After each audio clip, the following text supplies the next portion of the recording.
white claw. I can't stop. Fuck around, make my 40 pop. Alright guys, this guy commented, he basically said that I want to see more abilities of the Jougan. Now, I'm not gonna lie to you guys. I've seen so much comments about the Jougan, I've seen so much hype about the Jougan, but I'm at the point right now where I'm like, yo, I don't even think it's ever gonna come back to the Boruto series. Like I'm at that point right now, but that right there is not necessarily a bad thing, man, because I've gotten to this point a couple of times in the Boruto series. The first time that I got to this point was when everybody was clamoring for the tuning exam to actually come to the Boruto anime, and as soon as I got to that point, lo and behold, we actually got the signing of the Boruto tuning exam in the anime. Not only that, I got to that point with Urashiki, and then immediately after that we got to see the Urashiki arc, and then of course in the Boruto manga I got to that point with Kawaki, and then immediately we got to see Kawaki in the Boruto manga. Now here's the thing, I feel like we're probably not going to get to see in the Boruto manga.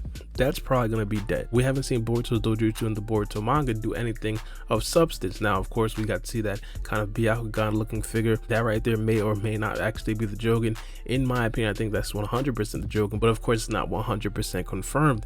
In terms of the Boruto anime though, I could possibly see Boruto using the Jougan when he does fight against Ao, and possibly even when he does first awaken the Karma Seal. But after that, I mean, I don't really see Boruto Jougan actually coming back anytime soon, man. It's just like we're at that point, man. But Boruto Jougan, it has a lot of potential. I mean, so much potential, it's embarrassing. At this particular point, we should know a lot more about Boruto Jougan, and we just have no idea about it. We don't know all the abilities, we don't know exactly what it could possibly do, and it was introduced like literally 177 episodes ago. One of the things that I did talk about like a year ago is the fact that the Boruto writers themselves don't necessarily know exactly what they want Boruto Jougan to possibly do. At this particular point, I think they probably have a good idea about all the abilities that they want Boruto Jougan to actually have, but now it's just a matter of actually implementing it in the Boruto series. Before, I believe they had no idea what to do with Boruto's eye, and this right here is super throwback information that when the Boruto movie actually came out, they actually meant to give Boruto a Byakugan, but they just forgot. So I have no doubt that the Boruto Jougan is going to play a very big part in the Boruto series, but what is it going to be, I have absolutely no idea. And I would not be surprised at all if the Boruto Jougan is completely correlated with Toneri as well. If you guys don't necessarily remember, because this was a very long time ago, Toneri got sealed by Urashiki, and of course when Urashiki got sealed, Boruto Jougan was completely like dormant after that. And I think once Boruto Jougan comes back, miraculously somebody's going to unseal Toneri, and Toneri's going to give us a whole bunch of information about Boruto's dojutsu. But until that happens, we just have to wait it out. Again, in my opinion, I think if we just give a shot in the dark opinion, I think the narrative we could possibly see this is when Boruto does fight against Ao. But I think one of the more realistic things could possibly be if Momoshiki does actually talk to Boruto kind of subconsciously, possibly even when he first meets Kawaki. If I'm not mistaken, there was an episode like in the first 10 episodes of Boruto where Toneri actually spoke to Boruto subconsciously, and Boruto woke up with the Jougan on his eye. I think that right there would probably be a very realistic chance. This right here did not happen in the Boruto manga, but we understand the Boruto anime takes a lot of pride in actually giving us a lot more detail than the Boruto manga, so I would not be surprised if that's the case at all. Right now, recently I talked about some anime only fights that I definitely want to see, and one of the more popular opinions that I did get is of course Sakura versus Delta. I feel like Sakura is a difficult one for me, mainly because Sakura, in terms of power and strength, I feel like she could punch with the best of them. She could punch with Naruto, she could punch with Sasuke, and she could punch with Otsutsuki members.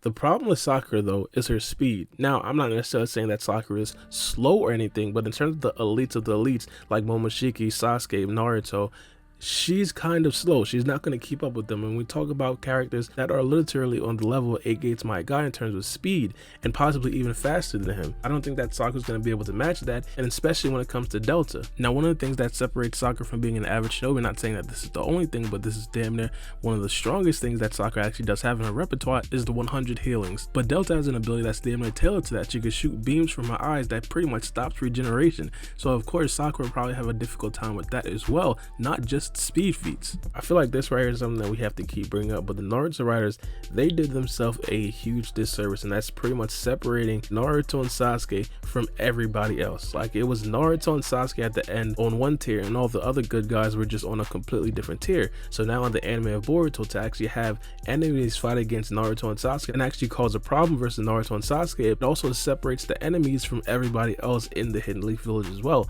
I think that's the situation with Sakura. I know there's that appeal, man, because because Delta's a female and Sakura's a female as well. I just think that they probably would not be on the same level. The only thing that I could possibly see Sakura actually doing is, of course, the same thing that I did say in the actual video that I did post, and of course, is just attack Delta's core. In the Boruto manga, what we understood is that a lot of the members of the Kata organization have a central core, and if they destroy that core, then the Kata member is going to fall. We understand that Delta herself also has a core. The only problem again is going to be how is Sakura going to actually reach the core if Delta is just that much faster than Sakura. The only possible way that I could see this go down is if you pair Sakura with another character that one has a bunch of abilities, or two that's probably going to almost match Delta's speed feats, which is probably going to be Rock Lane Gates, and also two probably going to be Orochimaru. That is probably like the only possible way I could see Sakura actually getting into this battle. I do not see at all Hinata actually beating Delta. I also don't see Ino beating Delta. I don't see a trio of Hinata, Sakura, and Ino beating Delta. That's probably just not gonna happen. Delta's a different breed. Alright, now there's another comment in the same video. This guy basically said, I want to see Kakashi and Sakura versus Code. I feel like Code's mission aside from guarding the Ten Tails is to kill Amato and Koji. He will probably invade Konoha by himself just to kill Amato. Now I actually agree with the scenario. If Ichigo Tsuzuki does die right here or not, I feel like Code was probably one of the Kata members that were absolutely loyal to Ichigo Tsuzuki, and because of that, he probably definitely tried to do something like this, not just to avenge Ichigo Tsuzuki, but also to actually protect a lot of the secrets that the Kata members were actually having, and not only that, to prevent the Hidden Leaf Village from getting stronger. With the knowledge of Amato, Katasuke, and Orochimaru, the Hidden Leaf Village might actually take off, even without Naruto and Sasuke. But in terms of the fight, Kakashi and Sakura versus Code, I think that right there will possibly be even more realistic in terms of actual survivability for Sakura, just because of the fact that we don't really know exactly how strong Code is. A lot of people have speculated that he's probably up there with Naruto and Sasuke, even potentially stronger than Naruto and Sasuke, which is definitely a possibility. But of course, there's still that outside possibility that he's possibly like on the same level as Deepa or something like that. And if that is actually the case, then you could possibly see a duo like Kakashi and Sakura actually beat a character like Code, even if he is stronger than that. Let's say I feel like Kakashi and Sakura would probably be a very good duo. But let me know what you guys think about these comments in the comment section below, and of course, if you guys comment, you guys will probably be featured in my next video like this. But regardless, let me know what you guys think, and especially about the Jougan. I think that right there's going to be a very interesting storyline, especially coming up in the arcs where the manga is actually going to be adapted. I'm pretty sure they're going to have the Jougan have some sort of impact that we didn't necessarily see in the Boruto manga, but what is going to be and how is it going to be. It's been your boy Baara, and we out. It's a knife.